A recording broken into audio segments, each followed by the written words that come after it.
for relief for these families. Now we have it.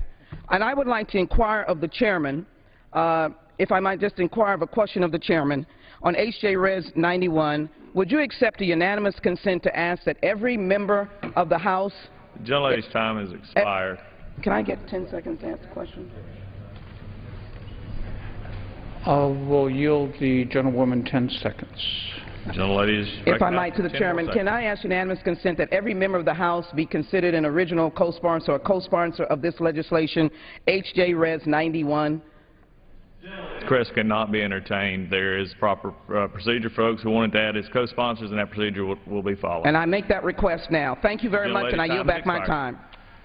Gentleman from Indiana reserves. Gentleman from New Jersey. I reserve as well. Gentleman from New Jersey reserves. Gentleman from Indiana. I would recognize the gentleman from Georgia, member of the Appropriations Committee, for 2 minutes. The gentleman from Georgia is recognized for 2 minutes. I thank the gentleman for yielding. This past Sunday, 4 brave United States service members died in service to our nation. Like 2 minutes before, Lieutenant Jennifer Marino, Sergeant Hawkins, Sergeant Joseph Peters, and Private First Class Cody Patterson were killed far from home by an improvised explosive device in the remote Kandahar province of Afghanistan. Now, due to the government shutdown, their families have not been dispersed the standard survivor benefits from the United States military that they are rightfully owed. These benefits include reimbursement to the family for funeral expenses, payment of survivor housing, reimbursement of funeral travel, travel associated with dignified transfer of the remains, and other expenses. This is beyond doubt an outrage. 2 of the fallen, Sergeant Hawkins and Private Patterson, were based in my district at Fort Benning, Georgia. Both soldiers were members of the Army's prestigious 75th Ranger Regiment. Sergeant Hawkins was serving his 4th deployment to Afghanistan, and Private Patterson his 2nd. Imagine the pain these families are going through coping with the death of a loved one. Now imagine being greeted with the cold shoulder of a shuttered government, their country turning on them all because of an unnecessary shutdown. How dare we not provide these grieving families with the necessary support in their time of need? I'm truly embarrassed that these shutdown shenanigans have impacted these brave soldiers' families in this way.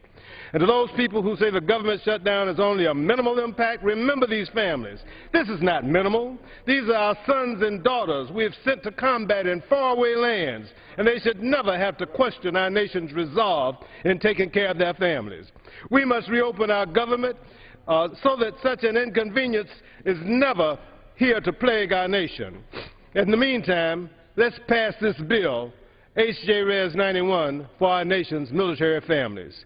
I thank the gentleman for yielding, and I yield back my time. The gentleman yields back. The gentleman from Indiana reserves. The gentleman from New Jersey. I reserve the balance of my time. The gentleman from New Jersey reserves. The gentleman from Indiana. I would yield 2 minutes to the gentlewoman from New York, the ranking member on the Appropriations Committee. 2 minutes. The gentlelady from New York is recognized for 2 minutes.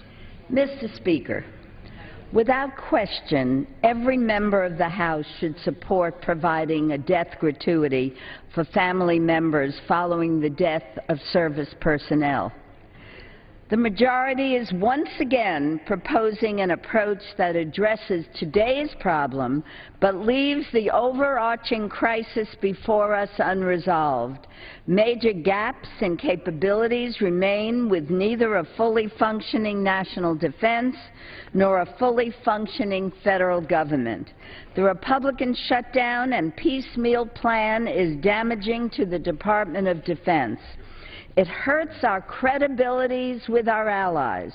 Reports from the Asia-Pacific Economic Forum suggest that the shutdown raises questions about U.S. political stability and plays into Chinese and Russian foreign policy objectives. And the Army Chief of Staff has said the shutdown is harming readiness. Even if Republicans' irresponsible piecemeal bills were enacted, at the rate they are going, it would take until after Christmas before the government is fully up and running. We could end the shutdown today if Republican leadership would allow a vote. Democrats have negotiated. We didn't just meet in the middle, in fact. We agreed to the Republican spending level in the stopgap bill. How many times How many more times will the majority discover an unintended consequence before they come to their senses and allow a vote to end the reckless Republican shutdown? Gentlelady yields back. The gentleman from Indiana reserves. The gentleman from New Jersey. Reserves as well. Gentleman from New Jersey reserves. The gentleman from Indiana. If I could ask my friend how many more speakers they have on their side. We anticipate, through the chair, several more speakers. You have several more. But I assume we're both waiting perhaps for some additional That is speakers. exactly what both of us are doing. And we can continue doing it, talking to each other. I'd be happy to. And let me say, I want to salute you and Chairman Young for sponsoring this legislation, which is truly bipartisan, bringing it to the floor and giving members of both parties an opportunity to join together at a time when there's a lot of disjointment around here and lack of consensus on this. There's no argument at all, and I'm highly appreciative of all that you've done to assist this process. And I appreciate the gentleman's remark about our chairman, Mr. Young, who has announced his retirement at the end of this Congress. You could find no finer person in the world, kinder heart or wanting to leave the world better than our chairman. And I was going to close, but would use this time while we are waiting to simply follow on Chairman Rogers' remark in reminding all of our colleagues that we do continue to be a nation at war. And while we have lost 17 individuals since October 1st, in fact, this nation has lost 117 people since the beginning of this year. And I do hope, as we proceed with the United States Congress and the administration, people understand that we ought to fully fund not just the Department of Defense for their important job, but the other agencies of this government, and certainly through the regular appropriations process. And I would Gentleman from Indiana reserve.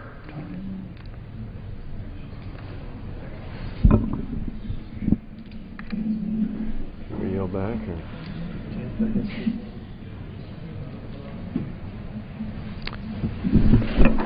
If the gentleman is prepared to close, I would be happy to close on this side. Be happy to yield to. Are you going to close? I would yield back my time. Mr. Speaker, our government has no greater responsibility than to take care of the families of our brave men and women who have fought and died for our country.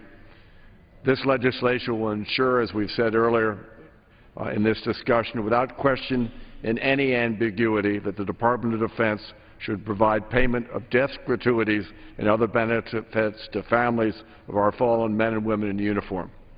I urge support for this bipartisan legislation, and I thank Chairman Young and Ranking Member Visclosky for their leadership in making sure this bill gets to the President as quickly as possible, and I yield back. Gentleman yields back. The question is, will the House suspend the rules and agree to House Joint Resolution 91? Those in favor say aye. Those opposed, no. In opinion of the Chair, two-thirds being in the affirmative, the rules are suspended and the joint resolution is agreed to. For what purpose does the gentleman from New Jersey rise? I would like a vote on the measure. The gentleman asks for the ayes and nays. Ayes and nays, please. The ayes and nays are requested. All those in favor of taking this vote by the ayes and nays will rise and remain standing until counted. Sufficient number having arisen, the ayes and nays are ordered. Pursuant to Clause 8, Rule 20, further proceedings on the question will be postponed.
Okay. For what purpose does the gentleman from Iowa seek recognition? Pursuant to House Resolution 373, I call up the joint resolution HJ Res 90, a joint resolution making continued appropriations for the Federal Aviation Administration for fiscal year 2014 and for other purposes, and ask for its immediate consideration. The clerk will report the title of the joint resolution. House Joint Resolution 90, joint resolution making continuing appropriations for the Federal Aviation Administration for fiscal year 2014 and for other purposes. Pursuant to House Resolution 373, the joint resolution is considered read. The joint resolution shall be debatable for 40 minutes, equally divided and controlled by the chair and the ranking minority member on the Committee on Appropriations. The gentleman from Iowa, Mr. Latham, and the gentleman from Arizona, Mr. Pastor, each will control 20 minutes. The chair recognizes the gentleman from Iowa. Thank you, Mr. Speaker. I ask unanimous consent that all members may have 5 legislative days in which to revise and extend their remarks and include extraneous materials on HJ Res 90, and that I may include tabular material on the same. Without objection. Mr. Speaker, I yield myself as much time as I may consume. The gentleman is recognized for as much time as he may consume. I thank you very much. Today I present HJ Resolution 90, a bill providing the FAA with critical funding to ensure safe air travel for the American public and providing critical support for the aviation industry, our nation's leading exporter. This bill funds the FAA at the current fiscal year 2013 sequester level through December 15th or until enactment of a full-year appropriation for the Transportation HUD bill, whichever comes first. The bill would bring back over 6,000 aviation safety inspectors who are currently not working due to the shutdown. These safety inspectors perform critical aircraft certifications that support American jobs by certifying new aircraft for sale in the U.S. and abroad.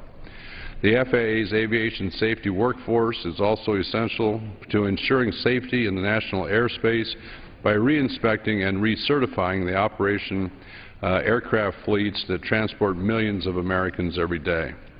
The bill would also reopen the aircraft registry service, assuring that American-made aircraft can move off the production lines and onto the markets in the U.S. and around the world. The bill would reopen the FAA Academy to resume the training of new air traffic controllers and ensure that our air traffic controller workforce is fully staffed. The bill will ensure that our air traffic control modernization investments resume, ensuring that our next-gen development and deployment continues on schedule. This is not a comprehensive FY 2014 bill, rather a CR to continue funding the FAA at the current fiscal year 2013 sequester levels. This brings the FAA back to work to ensure the safety of the flying public until we can come to an overall resolution on the FY 2014 funding levels. I urge the quick passage of this important legislation so that we can send it on to the Senate. Let's get the FAA back to work. I reserve the balance of my time. The gentleman from Iowa reserves. The gentleman from Arizona is recognized. Thank you, Mr. Speaker. Mr. Speaker, I yield myself such time as I might consume. The gentleman is recognized for as much time as he may consume. Well, here we go again. This week the House has considered bill after bill to fund pieces of the federal government. We can open the entire government if the House would simply pass the clean contained resolution passed by the Senate nearly 2 weeks ago. Instead, we are considering a bill to fund the Federal Aviation Administration, but we are leaving many other agencies within the Department of Transportation in shutdown status. I strongly support the mission of the FAA. The controllers, technicians, and safety inspectors are highly skilled and dedicated public servants.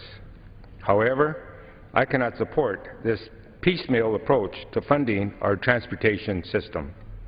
For example, 94% of the Federal Transit Administration's employees are furloughed. More than 1,300 transit agencies across the country are not receiving grants for capital and operating assistance.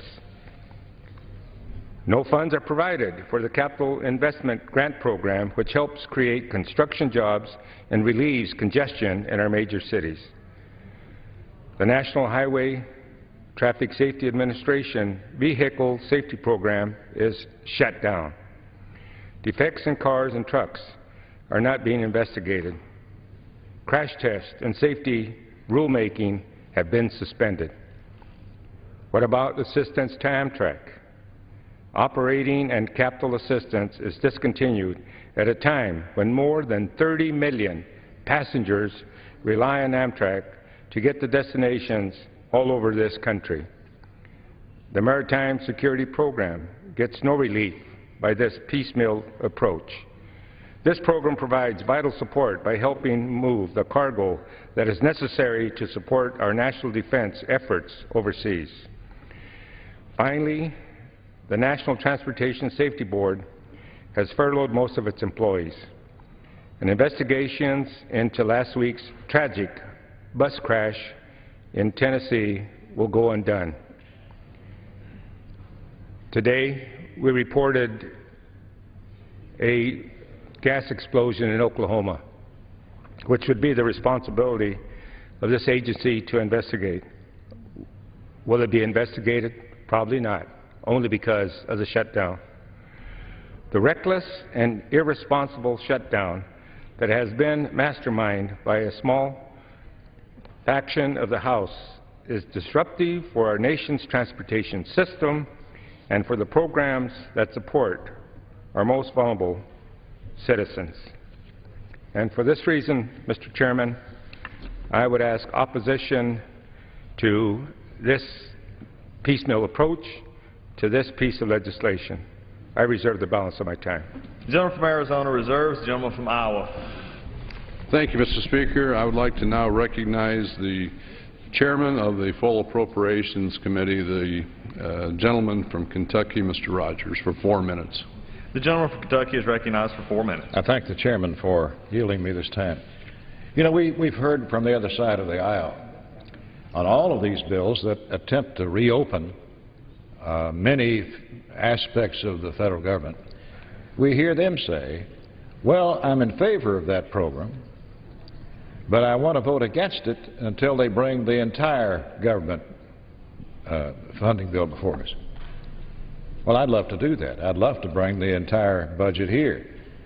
In fact, we did, and we can't get the Senate to act on it. But in the meantime, the other side is saying, I'll vote against this because I want to save and vote for the entire federal government. Well, that may work in some of the agencies, but this is safety. This is the safety of people flying the skies of this country and the world. You don't want to delay safety until you can vote on a bigger bill. I think it's irresponsible not to support the safety of our people in the skies. Now, this bill provides funding to resume operations within FAA that are critical to the safety of our skies and our aircraft fleet. It would bring back 7,000 aviation safety inspectors currently not working, restarting aircraft certification activities, resuming training for air traffic controllers, reopening the aircraft registry service, and continuing air traffic control modernization. Mr. Speaker, you don't want to mess around with the safety of our people. And this bill cures that problem, and I can't imagine anyone wanting to oppose this bill. The sum total of these efforts will help guarantee safe, efficient, and reliable air travel for the American public. This funding is provided at an annual rate of $12 billion, will last until December 15th or until the Congress enacts, the President signs a full-year appropriation bill. The language in this bill is yet again nearly identical to what was included in the CR I offered back in September, nearly a month ago. Once again, we're calling on the Senate to consider and pass this bill. Our colleagues on the other side of the Capitol continue to call for a clean CR, yet they continue to act on these clean mini CRs. The House has put forward a plethora of options to fund the federal government. First, the 4 annual appropriations bills to fund the government in regular order, then 3 different continuing resolutions prior to September 30, and now these short-term CRs to reopen parts of the federal government, in fact more than a third of it so far. But the Senate is committed to inaction. They didn't pass any regular appropriations bills. They will not pass our clean short-term funding bills. And they so far have refused to join us at the negotiating table. Mr. Speaker, that completely puzzles me. It goes against the grain of what has gone on in this country since we've been a country. When the 2 bodies differ, the Founding Fathers said, if you can't agree, appoint conference members from either body, both bodies, and let them go out and recommend a solution to the problem. It's always worked, except now the Senate refuses to do their duty. I hope they'll consider this bill as a stepping stone toward ending the shutdown. We need to come together in a productive way with open ears and open minds to find a way to clean up this mess. So I urge my colleagues to preserve the safety of American skies. Time Vote for has this bill. expired. Gentleman's time has expired. The gentleman from Iowa reserves. The gentleman from Arizona. Thank you, Mr. Speaker.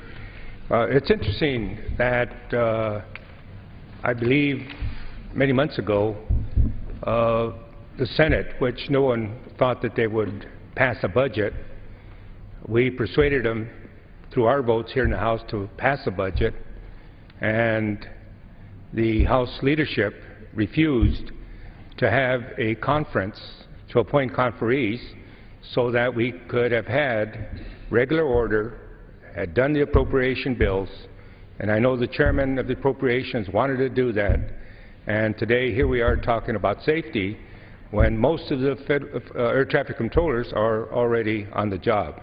But I'd like to yield as much time as she may consume to the distinguished ranking member of the Appropriations Committee, Ms. Lowy. New York is recognized for as much time as she may consume. Mr. Speaker, I rise in opposition to this reckless Republican shutdown. As if we need any more proof of a broken Republican government funding strategy, today we are considering a fix to a sequester Band-Aid. This is deja vu, Mr. Speaker, and further admission that the Republican budget strategy just is not working. While this bill puts furloughed FAA workers back on the job, it does nothing for the rest of our transportation system. This shutdown affects our transit, vehicle safety, railroad, pipeline, hazard materials, and maritime programs too. For example, at the Federal Transit Administration, 94% of the employees have been furloughed. No grants are being issued to more than 1,300 transit agencies around the country. Additionally, at the National Highway Traffic Safety Administration, vehicle safety activities like consumer testing of new vehicles and investigations to identify defects in automobiles have been suspended. Now, all of these points aren't to say that Democrats have no desire to avoid flight delays and cancellations because of furloughed controllers. Earlier this year, despite our opposition to the broader FY14 THUD bill, we supported the inclusion of language to prevent controller furloughs. Unfortunately, that effort never advanced because the allocation for the THUD bill under the Republican budget forced cuts so deep to very important popular initiatives like the Community Development Block Grant and Amtrak programs that not even Republicans could support the broader bill. And it was Republicans that pulled the bill from the House floor. We could end FAA furloughs and all other furloughs if the Speaker allowed a vote on the Clean CR to end the shutdown. Democrats have negotiated. Let's remember that. We didn't just meet in the middle. We agreed to the Republican spending level in the stopgap bill. Look no further than a recent headline from the National Journal yesterday, quote, 19 times Democrats tried to negotiate with Republicans. The GOP's biggest talking point of the shutdown is only true if you ignore everything that has happened before last week. I want to make one other point. I woke up this morning listening to the voice of a furloughed worker, 2 kids in college, was talking about how in the world he's going to pay his expenses, put food on the table, without the dollars that he and his wife count on in their accounts. Let's look at the facts. Let's listen to these stories in our district. It's fine to be so cavalier here in Washington and shut down the government, talking about getting rid of our important obligation to pay our debts. But let's look at the impact of this. Let's look at what's happening back home in our districts and think of how critical these workers are, these programs are. Let's get the bill on the floor that would fund the entire government. This piecemeal effort may sound good. I don't know if it sounds good to your constituents. I don't know if you can fool them that way, but let's put the entire bill on the floor that was at your level, that passed the Senate, and let's move forward. Vote no on this irresponsible bill. Demand a House vote to immediately end the reckless Republican shutdown. The gentlelady yields back. The gentleman from Arizona reserve. The gentleman from Iowa. At this time, Mr. Speaker, I'd like to recognize for 1 minute the gentlewoman from Michigan, Ms. Miller. The gentlewoman from Michigan is recognized for 1 minute. Thank the gentleman for yielding the time. And Mr. Speaker, I rise in very strong support of this bill for the FAA to fully fund the FAA, the Federal Aviation Administration.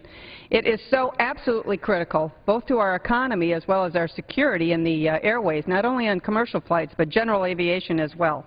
You know, Mr. Speaker, during this shutdown, we keep hearing a lot about Obamacare. But this bill has nothing to do with Obamacare, absolutely nothing to do with Obamacare. It is no strings attached. It just funds the FAA. And I know that many of our colleagues on the other side will say, well, they can't vote for this unless they have an entire clean CR funding the entire government because they want exactly what they want and nothing else will do. And yet they call Republicans absolutists. Fortunately, many on the other side will support this bill. In fact, I think it's of note that with all the various CRs, clean CRs that we have been passing since this shutdown began, all with no strings attached, all that have nothing to do with Obamacare, we actually now have funded a large part, if not more than half, of the entire discretionary federal budget. Unfortunately, the President and the Senate Majority Leader keep saying that they will not negotiate, they won't consider any of these things. I would urge all of my colleagues to join me in supporting this important funding bill. I yield back. The gentlelady's time has expired. Gentleman from Iowa reserves. Gentleman from Arizona. Mr. Speaker, I yield as much time as he may consume. The ranking member of the Aviation Subcommittee of the Transportation Infrastructure Subcommittee, gentleman from Washington, Mr. Larson. The gentleman from Washington is recognized for as much time as he may consume. Thank you, Mr. Speaker. And as ranking member of the Aviation Subcommittee, I know how important it is to end the shutdown of the FAA. But I do have to ask the question, if safety was so important, why wasn't this the first bill brought to the floor in this piecemeal approach that the Republican side has taken? Now look, a safe and efficient aviation system isn't just good for travelers, it's the lifeblood of the economy where I come from. In our state, 131,000 people across over 1,200 companies work in the aerospace industry. But these folks don't just depend on the FAA. Is it safety to say that police departments who need federal grants to put cops on the beat should have to wait? Is it safety to say that our functioning transit systems have to wait for grants to make the transit systems more safe? Is it safety to say that the EPA can't issue grants in my district or around the country to make sure that we have safe and clean drinking water? This bill funds none of these priorities. We should not be opening just parts of the government to serve just some of the people. We should open the entire government for all Americans. The Republican solution to the Republican shutdown, this piecemeal approach, picking winners and picking losers, is no solution at all. It's great that this House wants to make sure air travel is safe, but why should we stop there? What about safety on our highways? In the last 10 days, there have been 3 major fatal transportation accidents across this country. A plane crash in Santa Monica, California, killing 4. A bus crash in Tennessee, killing 8, injuring another 14. And less than a mile from this building, 1 person died, 2 others injured during a Metro repair accident this weekend. But the National Transportation Safety Board can't investigate because this Congress sent the investigators home on furlough. Let's end this piecemeal approach and move on to a vote on a Senate bill that opens all of the government for all Americans. If it's about safety, let's do it that way. And this continued unwillingness to allow 1 vote, just 1 vote, to open the government for all Americans and not just some, this unwillingness needs to stop. 1 bill, 1 vote for all Americans. With that, I yield back. The gentleman from Washington yields back. The gentleman from Arizona reserves. The gentleman from Iowa. Thank you, Mr. Speaker. At this time, I'd like to recognize for 1 minute the gentleman from Kansas, Mr. Pompeo. The gentleman from Kansas is recognized for 1 minute. Thank you, Mr. Chairman, and thank you for bringing this important piece of legislation to the floor. You know, it troubles me that the administration is once again going out of its way to cause pain for the American people and at great risk to America's safety. You know, we see this up close and personal in my district with this incomprehensible closure of the FAA registry office. This is the office that allows airplanes to be transferred, to be sold and bought and purchased and entry into service. In previous shutdowns, this office was deemed essential. It was kept open, and for good reason. It's the equivalent of the DMV for aircraft. You have to keep this pipeline moving. It's important for safety and for workers. You know, it's affecting thousands of families all across the country who build these airplanes, engineers and workers and manufacturers and sheet metal benders, especially in the 4th District, the air capital of the world. You know, thousands of families, many of them hardworking union families, that folks across the aisle tell me they care deeply about. I know that I do too. I would urge these folks on the other side of the aisle to recognize the importance to our labor force, to keep America safe, to get the aircraft registry back open, and to pass this piece of legislation across the floor today. With that, I yield back the balance of my time. The gentleman's time has expired. The gentleman from Iowa reserves. The gentleman from Arizona. Mr. Chairman, at this time I'll reserve. The gentleman from Arizona reserves. The gentleman from Iowa.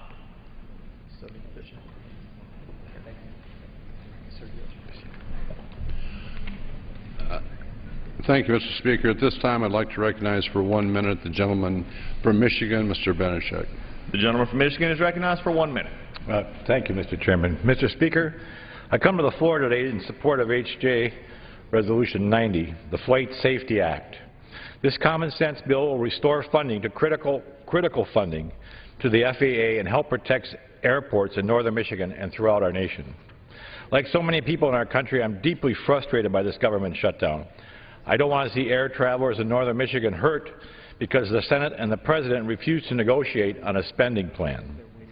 All that has been done is for both sides to come to the, all that needs to be done is for both sides to come to the negotiating table. But the Senate refuses to talk to us. It's ridiculous. We've already seen this mess in Washington impact airports in my district, like the Cherry Capital Airport in Traverse City. Just this past weekend, dozens of flights were canceled because of this government shutdown. Families shouldn't be stranded at the airport for hours just because Washington can't get its act together. But it doesn't have to be this way. We could fix this problem at our airports right now with this simple piece of legislation. Mr. Speaker, I urge my colleagues to support the Flight Safety Act today I also urge our colleagues in the Senate to take action and pass this measure as soon as possible. Time has expired. Thank you. Gentleman from Iowa reserves. Gentleman from Arizona. Well, Mr. Chairman, I would ask my colleague that we could fund the entire government if my colleague could persuade his leadership to bring H.J. Res. 59 to the floor, and we could have a straight up-and-down vote, and probably it would pass in a bipartisan manner, and we could stop the shutdown, and people would go back to work. So, Mr. Chairman, Mr. Speaker, I'll yield. I will reserve the rest of my time. Gentleman from Arizona reserves. Gentleman from Iowa. Mr. Speaker, I'll reserve my time at this point. Gentleman from Iowa is reserving. Steps. So if you can just do a minute. Mr. Chairman, or excuse me, Mr. Speaker, it's interesting that we have talked about bringing our employees back from the shutdown. We were told by the Chairman of Appropriations that this is very important because here we're dealing with safety, and the reality is that probably majority air traffic controllers and safety personnel as required by the FAA is working. I can't imagine that the Administrator, Mr. Huerta, would put the American public in any kind of danger. And again, if we would have had a budget conference several months ago, we could have done the appropriation process and probably funded the entire government using regular order. But I keep hearing that if this vote was to come to the floor, that it would pass in a unanimous, or not unanimous, but it would pass in a bipartisan manner. And so, Mr. Speaker, I ask unanimous consent to take H.J. Res. 59 from the table and ask for its immediate consideration. Consistently issued by successive speakers. As recorded in Section 956 of the House Rules and Manual, the Chair is constrained not to entertain the request unless it has been cleared by the bipartisan floor and committee leaderships. Well, Mr. Chairman, next time I bring it up, I'll try to clear it since there's such enthusiasm to bring the federal government back to work. So with that, Mr. Chairman, I yield back my time. The gentleman from Arizona yields back. The gentleman from Iowa. Thank you, Mr. Speaker. And at this point, I urge the passage of the bill, and I yield back the balance of my time. The gentleman from Iowa yields back. All time for debate is expired. Pursuant to House Resolution 373, the previous question is ordered. The question is on engrossment and third reading of the joint resolution. Those in favor say aye. Those opposed, no. Opinion of the Chair is the ayes have it. Third reading. Joint resolution making continuing appropriations for the Federal Aviation Administration for fiscal year 2014 and for other purposes. For what purposes does the gentlewoman from Connecticut seek recognition? Mr. Speaker, I have a motion to recommit at the desk. Is the gentlewoman opposed to the joint resolution? I am opposed. The gentlewoman qualifies. The clerk will report the motion. Ms. Esty of Connecticut moves to recommit the bill. Moves to recommit the joint resolution, House Joint Resolution 90. I ask unanimous consent to dispense with the reading. Is there objection to dispensing of the reading? Without objection, so ordered. Gentleman from Mr. Speaker. Iowa. Gentleman from Iowa. Mr. Speaker, I reserve a point of order on the gentlewoman's motion. The gentleman's point of order is noted. Gentlewoman, pursuant to the rule, the gentlewoman from Connecticut is recognized for 5 minutes in support of her motion. Thank you, Mr. Speaker. Mr. Speaker, this is the 9th day of the unnecessary government shutdown and the 12th time we've made a motion to bring a clean continuing resolution to the floor. 12 times to allow this House to vote on a measure that's passed the Senate. 12 times to allow the House to vote on a budget figure that the Republicans asked for and that has already passed this House. A measure which, based on public statements by members of this body, would pass and reopen the government immediately. Across my district and across the country, workers have been furloughed, and veterans and seniors are seeing their earned benefits delayed. People in Connecticut and across America are suffering the consequences of this reckless, unnecessary shutdown in very real ways. For months, groups in Connecticut that partner with NIH to conduct research that we need to find breakthrough treatments for children and adults with cancer have been asking that we end the budget sequester.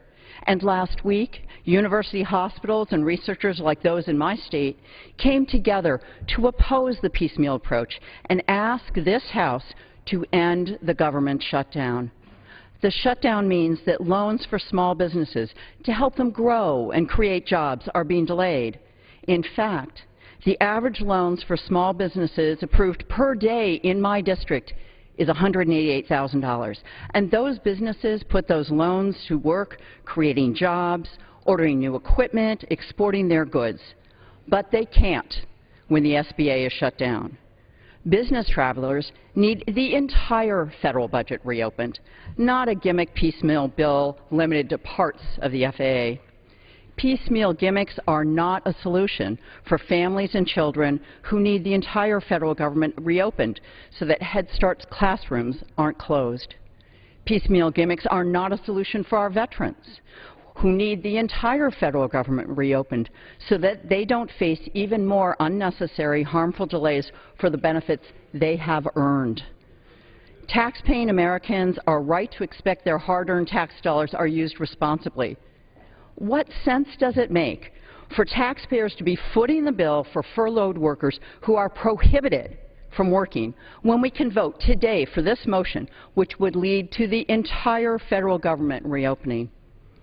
Yesterday, I received a report that 801 unemployment claims have been filed in Connecticut from furloughed workers.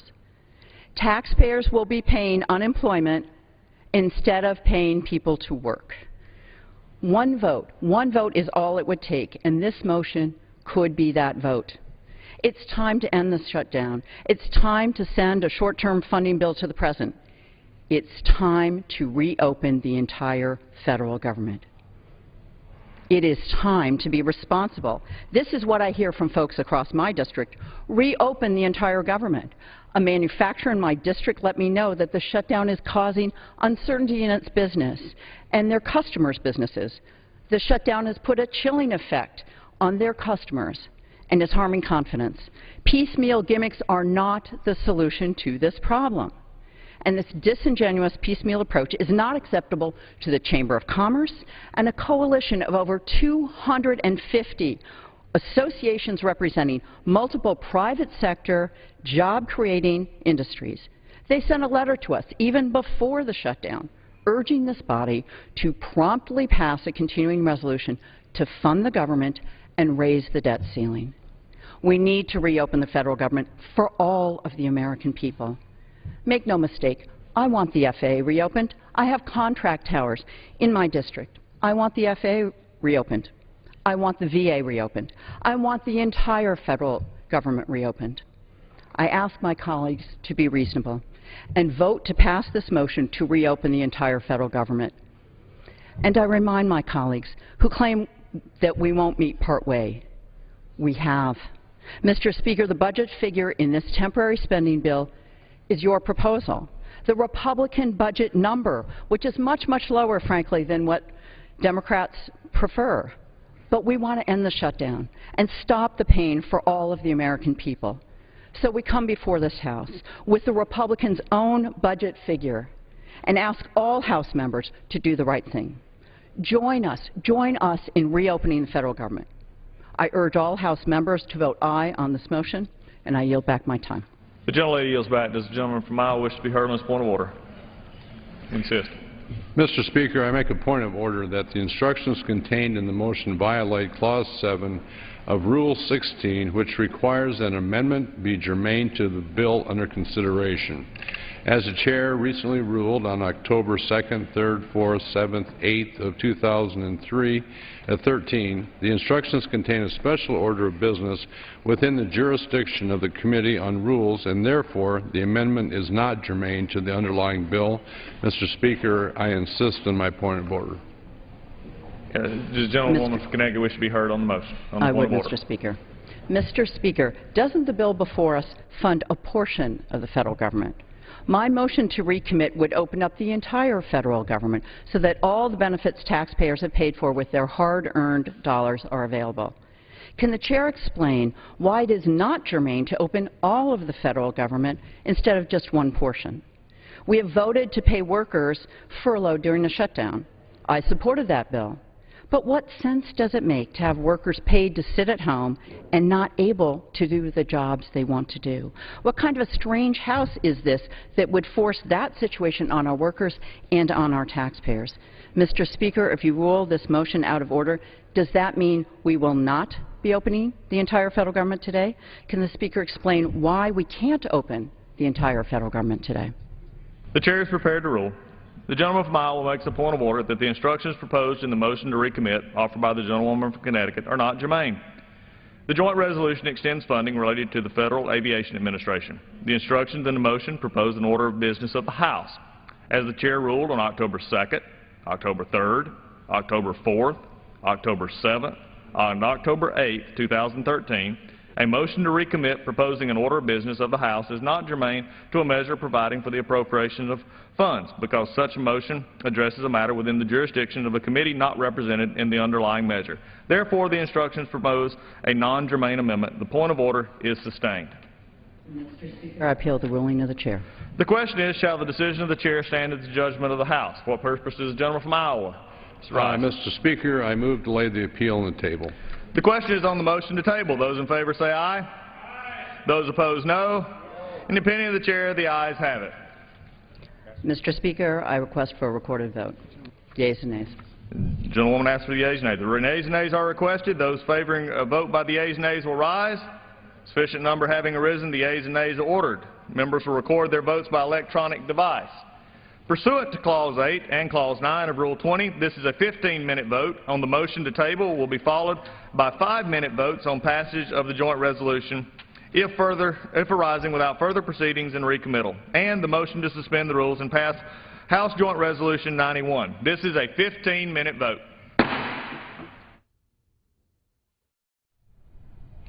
While the House takes this procedural vote, we want to get your comments on Day 9 of the government shutdown. Republicans 202-585-3885, Democrats 202-585-3886, and Independents, all others, 202-585-3887. We'll get to your calls here in just a minute. This will be a 15-minute vote, as you heard from the Chair. Could last a little bit longer. They'll take 2 more votes after that. You heard debate in the House this afternoon over restoring death benefits for fallen soldiers, and you also heard debate over funding for the Federal Aviation Administration. So they will be voting on those 2 bills as well coming up here shortly. And while we wait for those votes, we'll take your phone calls. Over on the Senate side, earlier today, Senate Majority Leader Harry Reid tried to introduce a bill that would permit the Treasury to borrow whatever it needs to cover the government's financial obligations through December 31st, 2014. The Senate, over on C-SPAN 2, now in doing general speeches over the government shutdown.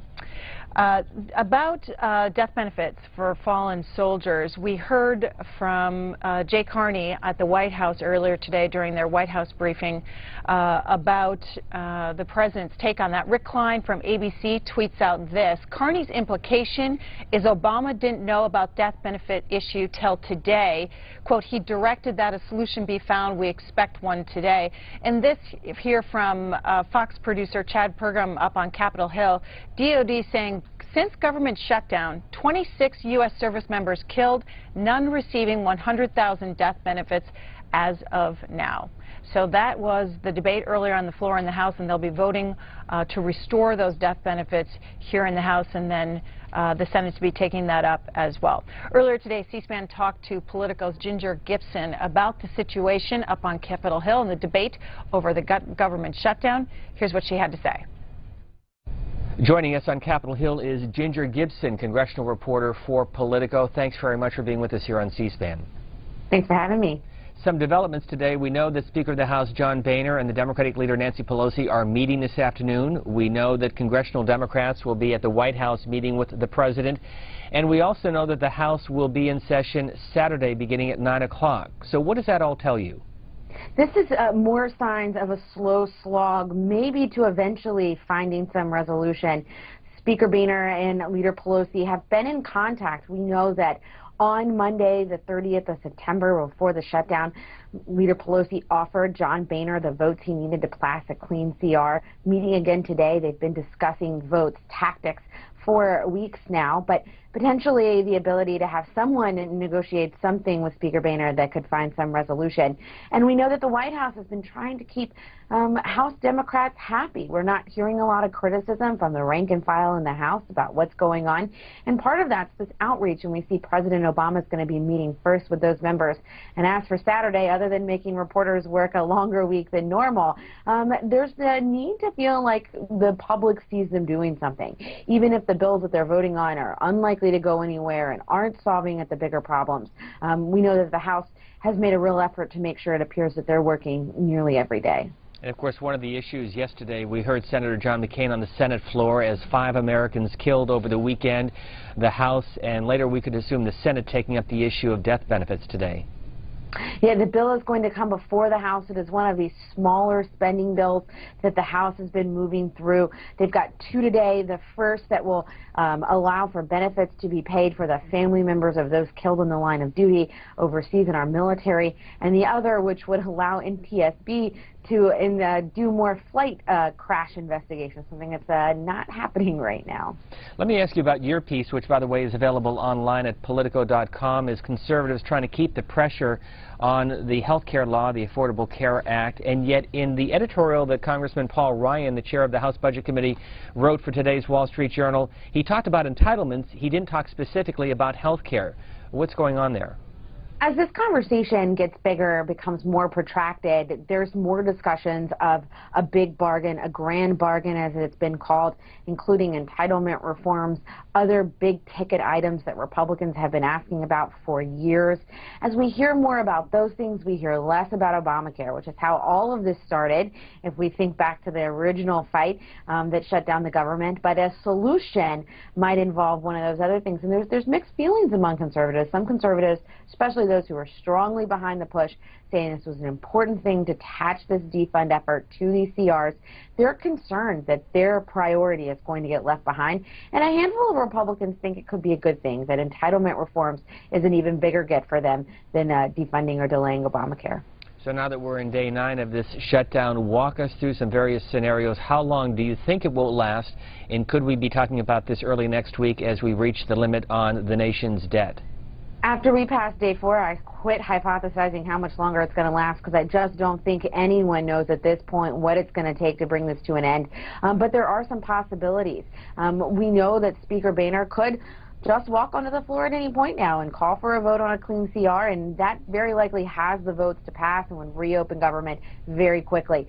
That's highly unlikely to happen. What's more likely to happen is we look at the October 17th deadline for the debt ceiling, that we see some discussions going on across the aisle, that in the next few days or in the next week, they come forward with a big deal, a deal that would maybe temporarily extend spending, open government, and at least provide a temporary lift on the debt ceiling to try to have more discussions. If I was a betting woman, that would seem the more likely option. Well, Ginger Gibson, on the issue of the debt ceiling, there seems to be some disagreement between Senator Reid, who wants to see the debt limit go until December of 2014, and we heard from the President yesterday at the White House he would take anything, including a short-term extension of the debt limit, certainly nothing that some Senate Democrats are proposing. And Senate Democrats have said that they support a full, more than a year, get past the next election, not get this embroiled in politics again, and raise the debt ceiling. President Obama showed a little daylight between himself and Senate Democrats, saying that if the House Republicans feel they need to talk, and that's what's important, he's happy to talk with them, but first they have to lift the debt ceiling, and if it's only for a month or 2 months to allow those discussions to move forward, he would be okay with that. Politico reporting that Vice President Joe Biden did not have a seat at the table. Is he involved in any way with his longtime relations with members of the Senate, his 30-plus years as a senator from Delaware? He has not been involved in these discussions. We know that there was some anger, some uncomfortableness among congressional Democrats that in previous discussions, Vice President Biden gave away too much, that he was too helpful to Republicans in negotiations. They didn't want to see that happen again, so they've been very strong that they don't want him involved in those discussions. And interestingly enough, his regular negotiating partner, Leader McConnell in the Senate, also hasn't been involved. His election keeping him mostly on the sidelines of these discussions. So normally the two guys that in the last few fights have been the two to come together and find a solution are not being involved in these discussions. And Ginger Gibson, final question is, you talk to members on both sides of the aisle, reporters and others, the staffers involved in all of this. What's the mood today? You know, people are becoming tired. They've been tired. It's been a long 9 days for those who are working on the Hill, for members who only got some of them a day home, but many of them not a chance to go home at all. But there's also sort of a sense of new normal. People aren't complaining that there isn't a place to get lunch anymore because it's been that way for 9 days. People are picking up, talking about immigration, talking about other issues. Yesterday the Senate voted on some confirmations. So it's like the Hill has found a new sense of normalcy. Ginger Gibson, who is following all of this for Politico, congressional reporter, joining us via Skype from Capitol Hill. Thanks very much for joining us. Thanks for having me. That was Ginger Gibson from Politico talking to C-SPAN earlier today, giving us an update on where things stand on day 9 of the government shutdown. As she told you, House Democrats are going to be meeting with the president later today in the afternoon. Senate Democrats held a rally outside the Capitol earlier today. And at that rally, they were confronted by the mayor here of D.C., Anthony Gray, who said that he was going to take it to the Senate Democrats about opening up the D.C. government, get it funded. There's a story from BuzzFeed. D.C. mayor angrily confronts Senate Democrats over the government shutdown, and BuzzFeed reporting that the mayor confronted Senate Majority Leader Harry Reid after the press conference, and the reporters heard the Majority Leader angrily telling the mayor not to screw this up, and the mayor telling reporters that he didn't know exactly what that meant. So if you're interested in that, go to BuzzFeed. The House right now on a procedural vote, and then after this they will be taking up final votes on funding for the FAA and military benefits, and so we will take you back for those votes. In the meantime, I want to take your phone calls. Andrea in Baton Rouge, Louisiana, a Democratic caller. Thanks for hanging on the line, Andrea. Go ahead. Yes, my name is Andre, not Andrea. Oh, sorry about that. Yeah, and I'm calling from Baton Rouge, and I don't think this has anything to do with Obamacare, in my opinion. I've been watching this from day one. This has to do with a black president. That's all it has to do with. You know, they just use that as an excuse to make his presidency look bad. All right. Wayne in Las Vegas, Republican caller. What are your thoughts, Wayne? I think that when you have a disagreement with somebody and the other party only uses slurs and name-calling, that's not a good way to negotiate. If you're going to come together, you come together as one, not as two people. So, Wayne, which party are you talking about? The Democrats. Okay. I mean, bomb to your chest and arsonist and anarchist. That's not helpful. That's really stupid, and that's only playing to their party, which are like clones. Whatever they say, they consider it the truth, and the demo liars come up with all of these stories, like the default will hurt and this and that. October 17th can come and go without an agreement, and it will not default the government. Okay. So Wayne, you think that Republicans should hold strong here then on their principles and absolutely and default on the debt? Default on the debt and let them give us some concessions. Okay. What type of as a Republican, Wayne, what type of concessions do you want to see? I'd like some spending cuts on some of these entitlements.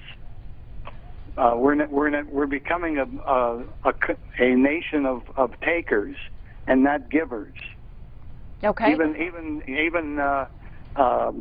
JFK said, don't think what your country can do for you, but what you can do for your country. So, Wayne, is your advice to Republicans then to set aside the fight over the President's Affordable Care Act? Instead, when it comes to the default, the debt default to focus on entitlements.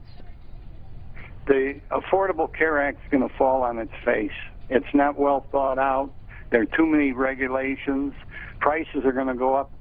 By the 2014 election, the people are going to be so sick, even Democrats will vote Republican. Okay. Well, Wayne, you and others might be interested in this tweet here from Capitol Hill reporter Stephen Dennis, who said that Jay Carney, the White House spokesman, won't say if POTUS would accept a deal replacing sequester cuts with entitlement reforms. And then this from Bloomberg's Business Week online. It says that U.S. House Speaker John Boehner, who has failed to win talks with President Barack Obama, faces another challenge as well. What to say to Obama about the debt ceiling if they ever meet to discuss terms. House Republicans have yet to stake out a position on the debt limit, owing in part to a group of about 16 of their members who have voted against lifting the ceiling over the past 3 years. That group has made it difficult for Boehner to bring up legislation in the House to raise the debt ceiling and stake out a firm bargaining position to take to Obama. House Republicans can lose support from only 15 of their members on a bill with no Democratic votes because the Republicans hold a 232 to 200 majority. Gail, Daytona Beach, Florida independent caller. Gail, you're up next. Yes, this is absolutely absurd and asinine. I mean, listen, it's a simple thing. Boehner, put on your big boy pants, reopen the government. I mean, listen, this has been going on, and I'm listening, and I'm watching C-SPAN, and I see the Republicans say this, and then the Dems say this. You know, listen, they need to get on one accord, reopen the government, the entire government. What's wrong with bringing that bill to the floor? That cleans the up. What is wrong with that? What are they scared of? You know, it's going to be a different story come election. We watching this very close. All America not misinformed and gullible. We watching what's happening, and it's going to be a different story come election. All right, Gail, on Twitter, Morality is Freedom tweets in this: why does the left believe that demanding equality under Obamacare is extreme? The left stands for nothing anymore. By the way, you can join this conversation on Twitter if you put in the hashtag C-SPAN chat. We can read some of those on air as well. Laszlo in Bethlehem, Pennsylvania, Republican caller. Yes, thank you for taking my call. Okay, I've been listening to some of the conversation, and Wayne, one of the previous callers, made a lot of good points that I could agree with. But the only thing is, his first thing was the name calling, and his talk in the beginning was just consisted of name calling.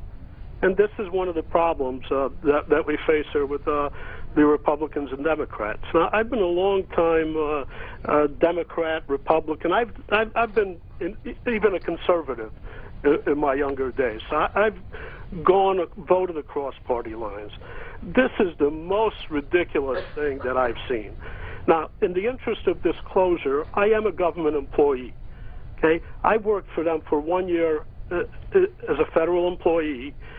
30-some-odd years before that, I worked in private industry. I had my health care and stuff, so didn't have to worry about it. Okay? Got laid off. So now I'm a government employee, and guess what? I'm paid. I'm sitting at home without pay, but the House has voted for an IOU to pay me when I return to work. I mean, this is ridiculous. I mean, this is a waste of money. And I'm looking at my IRA. I don't think that's Democrat or Republican. My IRA has lost over 1% in the last few weeks. It was going up. The stock market was going up, and now it's going down. So, Laszlo, you're concerned then about this threat here to allow the government to default on its debt? I think most people that are familiar with the facts, the experts that I listen to, the economists, say this is a disaster in the making. All right. Well, you and others might be interested in Zachary Goldfarb, a reporter for the Washington Post. He posted this piece on the website this afternoon. When is a default a default? He reports this. Republicans on Capitol Hill are circulating a memo by the credit ratings agency Moody's that says if Congress does not raise the debt ceiling by October 17th, the nation wouldn't actually be at risk of default. That's because the Treasury would still have plenty of revenue to pay interest to owners of U.S. government bonds. That seems to fly in the face of what President Obama has said. The president's aides have been warning for weeks that if the nation doesn't raise the debt ceiling, there would be a default in the weeks following. Why the discrepancy? It partly reflects word choice and partly reflects a different assessment of the consequences of failing to raise the debt ceiling. And Zachary Goldfarb goes on to report, let's start where there's agreement. Most independent analysts say that after October 17th, the Treasury will be unable to borrow additional funds and thus will only have cash on hand plus incoming tax revenue to pay the government's bills. He goes on to report this, though, that so according to the credit rating agencies, it's true that as long as the government debt can be serviced, the United States is unlikely to technically default on its debt, but it is still unlikely to be able to meet all of its obligations, as S&P writes, because federal revenues pay for only about 70% of government spending. That means spending will need to be cut by about a third once the government can't pay all its bills, and many economists say that would cause a recession. That's assuming, as Moody's and others do, that the government can pay interest on the debt, which most inside and outside of government feel is sacrosanct. Let's go to Charlie next, Greensboro, North Carolina, Democratic caller. Charlie, you're up. What are your thoughts on day 9 of the government shutdown? They just need to reopen the government. This don't make any sense. I'm a veteran, and if I'm not able to get my check next month, pay my child support, excuse me, pay my bills, I'm hurt. It just don't make any sense. None. Charlie, did you hear testimony earlier today by Veterans Affairs Secretary Shinseki? Yes. Were you watched listening? it online. Yes. And what did you hear? What concerns you? My benefits. When I go, excuse me, when I go to the VA, I won't be able to see my primary care physician or anything. And not having money to pay my bills and everything like that, because I'm 100%. Okay. All right. Totally disabled. Well, Charlie, let me show the rest of our viewers what the Veterans Affairs Secretary had to say. Here's a little bit of his testimony from earlier today. Thank you, Mr. Chairman. I appreciate the opportunity, and I really find this a difficult question to ask you, Mr. Shinseki, given the discussion we've had. But do you think Senator Reid doesn't like our veterans or the VA in particular?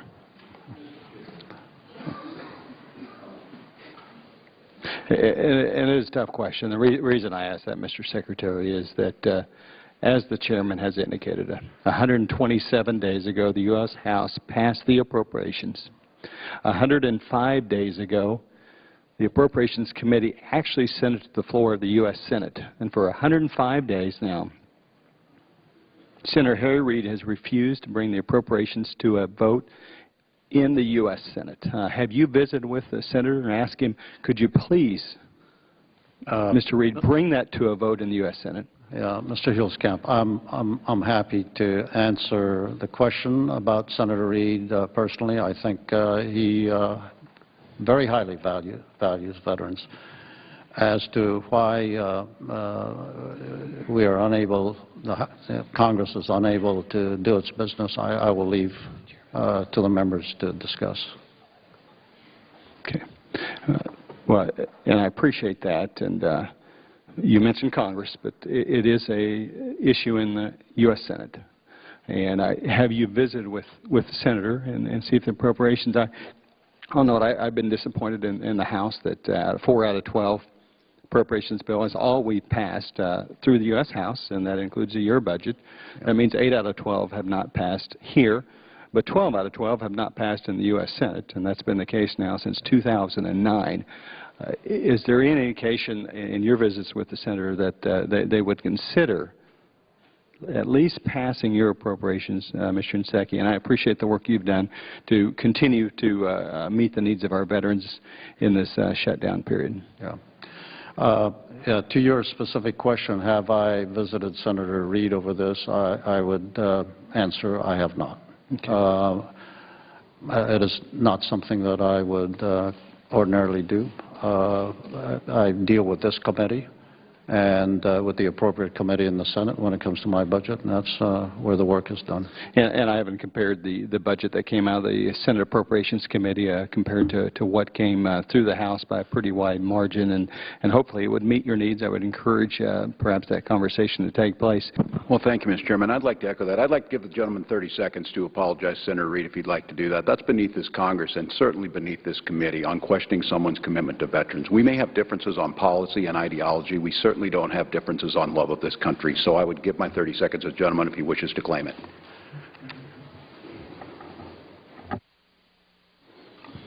Thank you, Mr. Walz. And I was asking the question, given that it's very clear, as the chairman's indicated, that Senator Reid controls the counter and has the opportunity to move that bill to the floor.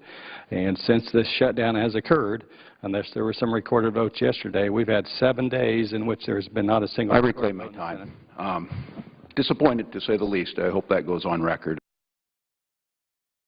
The Veterans Affairs Committee earlier today hearing testimony from the secretary of that agency about how the government shutdown is impacting it, talking about claims that have been backlogged are now increasing under this government shutdown. He also talked about veterans benefits not being able to pay them out by the end of the month. So if you missed that, if you're interested, go to our website, cspan.org. You can find the entire testimony there. We're taking your phone calls while the House continues in a procedural vote here this afternoon.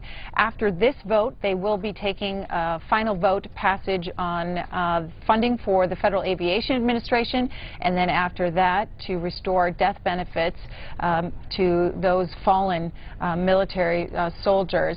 A lot of back and forth today on Twitter and elsewhere about how the death benefits were not dealt with before this government shutdown. Here is from the Hill newspaper. White House: Obama orders the military death benefits paid to families.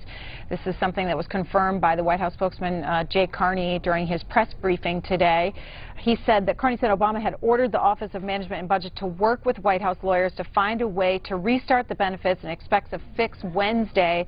It goes on to say that the White House said that Congress was warned that death benefits would be halted in a government shutdown, and said that the Pay Our Military Act passed late last month, which authorized paying the salary of service members, did not explicitly address this issue. We're taking your phone calls while the House votes. Charlie in Greensboro, North Carolina, Democratic caller. Go ahead. Hey, Charlie, are you there? Oh, we lost Charlie. Let's move on to Brad, Kingsport, Tennessee, independent caller. Hello. Hey, Brad, go ahead. Yeah. You're on the air. All right. The fundamental problem you have right now is every time I've looked at one of these on TV, the live shots, I don't see any of our representatives in that room. And I'd like to know where they're at. They should be made to sit in that room until something's resolved. What are you talking about, on the House floor? You don't see any people during the debate? No, pan up. There's nobody in the chairs. No one there, and it never has been. Well, just to be clear, C-SPAN doesn't control the cameras in the House chamber or the Senate chamber, but got your point. Paul, Yosemite National Park, a Republican caller. Hi, Paul. Yes, hello. Hello? Yeah, Paul, hi. Hello. On this vote, the yeas are 228, the nays are 194. The motion is adopted without objection. The motion to reconsider is laid upon the table. The question is on the passage of the joint resolution. Those in favor say aye. Those opposed, no. In the opinion of the chair, the ayes have it. Where? Right here. Recorded vote. Yeas and nays.